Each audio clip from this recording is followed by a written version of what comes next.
नमस्कार। आप हैं द साइलेंट जोन पर। दोस्तों, मैं परमिता आपका स्वागत करती हूँ। कहानी का नाम है चौरा बाली। कहानीकार हैं जयप्रकाश पांडे। चलिए सुनते हैं कहानी। दुर्गावती पर देवी का साया है। वे धीर गंभीर बनी रहती। किस घर में भूत है, किसको माता आती है और किस जगह पूजा करने से क्या विशेष फल प्राप्त होता है, इस तरह की सब बातें गांव के लोग दुर्गावती से ही पूछते हैं।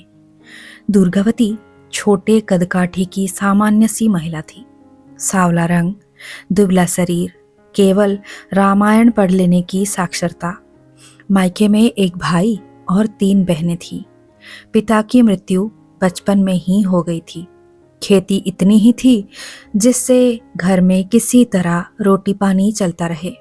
विधवा माँ ने किसी तरह बच्चों को पाला पोसा और 14 साल की उम्र में दुर्गावती का विवाह रमेश से कर दिया, जो अपने परिवार में 4 भाइयों में दूसरे नंबर पर थे।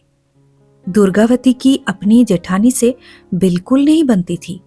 घर में कामकाज को लेकर अक्सर दोनों में तकरार हो ही जाती। रमेश तो अक्सर बड़ी भाभी का ही पक्ष लेते और इस चक्कर में कई बार दुर्गावती पिट भी जाती, किंतु वो अपने गरीब होने और बेचारगी का वास्ता देकर सास को अपनी तरफ मिलाए रहती और घर के सत्ता संघर्ष में सास की दखलंदाजी से संतुलन हर समय दुर्गावती के ही पक्ष में रहता। समय बीतता जा रहा था। दुर्गावती एक बच्चे की मां बन चुकी थी। बच्चे की किलकारी के साथ घर में खुशियां ही खुशियां छा गई।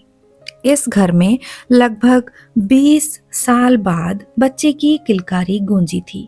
घर में उत्सव का माहौल रहने लगा। बड़ी बहू शादी के 12 साल बाद भी परिवार को संतान का सुख ना दे सकी थी, जिसके कारण उसकी अवहेलना और दुर्गावती की प्रशंसा होती। दुर्गावती ने 4 पुत्रियों को जन्म दिया और अंत में 5वां बेटा मिंटू पैदा हुआ। संतान पैदा होने से स्थिति बदल गई थी और अब घर में उसका ही राज चलने लगा।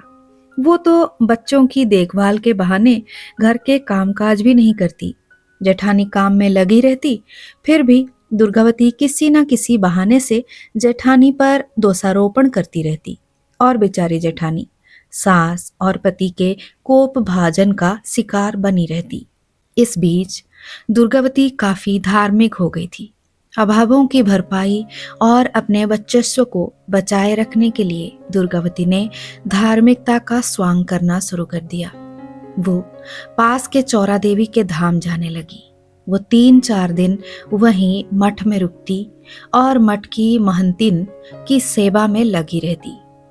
दुर्गावती को माताजी का आशीर्वाद मिलने लगा और वो जल्द ही उनकी विश्वास पात्र हो गई। चौरा देवी पर लोग अपनी इच्छाओं की पूर्ति के लिए जाते थे और वहां की पुजारिन को माताजी कहकर पुकारते थे। वे बड़ी प्रतिष्ठित एवं पूज्य महिला थी। उनके चरण स्पर्श और आशीर्वाद प्राप्त करने के लिए बड़ी संख्या में लोग चौरा धाम पहुंचते। जल्द ही चौरा धाम में माताजी ने एक भव्य मंदिर का निर्माण करवा लिया।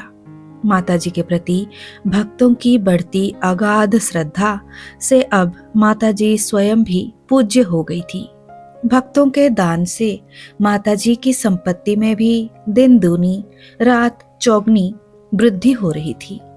माताजी के आशीर्वाद से दुर्गावती का भी रुतबा बढ़ने लगा था।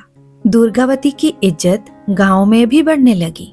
जो लोग पहले पाखंडी कहकर पुकारते थे, वे अब उसे श्रद्धा और भक्ति की नजर से देखने लगे। वो घंटों पूजा करती रहती। गांव के सभी भूत प्रेतों का विवरण दुर्गावती के पास रहता था। कहते हैं कि 100 बार बोलने पर झूठ भी सच हो जाता है। दुर्गावती दिन भर भूत प्रेत की बात करती रहती थी। पहले जो गांव वाले उसकी बदकहियों का मजाक उड़ाते थे, वे अब इन बातों को स्वीकार करने लगे थे। दुर्गावती का पति एक प्राइवेट फर्म में विजयवाड़ा में नौकरी करता था। छोटी सी नौकरी में घर परिवार का गुजारा मुश्किल से हो रहा था, किंतु दुर्गावती अपने धार्मिक और नैतिक होने की आड़ में गरीबी पर पर्दा डालती रही। कर्मकांड, पूजा और दिखावे के चक्कर में बच्चे बिल्कुल बिगड़ रहे थे। बेटियां तो स्वभावतः गुणवान और शीलवान थी, किंतु बेटा खूब आवारागर्दी करने लगा था। पढ़ाई लिखाई से कोई वास्ता न रहा।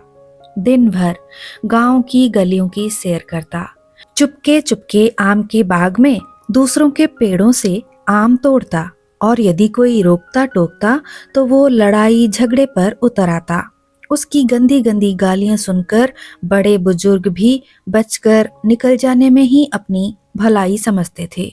दुर्गावती ने अपनी धार्मिक शक्ति के बल पर अपनी जेठानी एवं देवरानियों पर वर्चस्व प्राप्त कर लिया था। यूं तो पूजा, कर्मकांड एवं माता की चौकी में उनका ज्यादातर समय गुजरता, किंतु बचे हुए समय में दुर्गावती जेठानियों एवं देवरानियों से लड़ने के फर्ज को निभाना नहीं भूलती।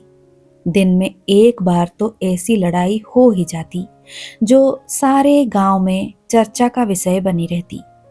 पुरानी बातों के गड़े मुर्दे उखाड़ने से लेकर नाते रिश्तेदारों की छिछाले दर और भी न जाने क्या क्या इन लड़ाइयों के मुद्दे हुआ करते। देवरानियों जेठानियों की लड़ाई के दौरान हास्य से लेकर रौद्र तक सभी रस देखे जा सकते थे। यदि कोई बच्चा बीच में बोलने की कोशिश करता तो वो विकट रूप से पिट जाता, और यदि चार भाइयों में से कोई विद्यमान रहता तो दुर्गावती या उसकी देवरानियों जेठानियों में से किसी को करुण रस के गीत गाने को बाध्य होना पड़ता। दुर्गावती का घर बिखर रहा था।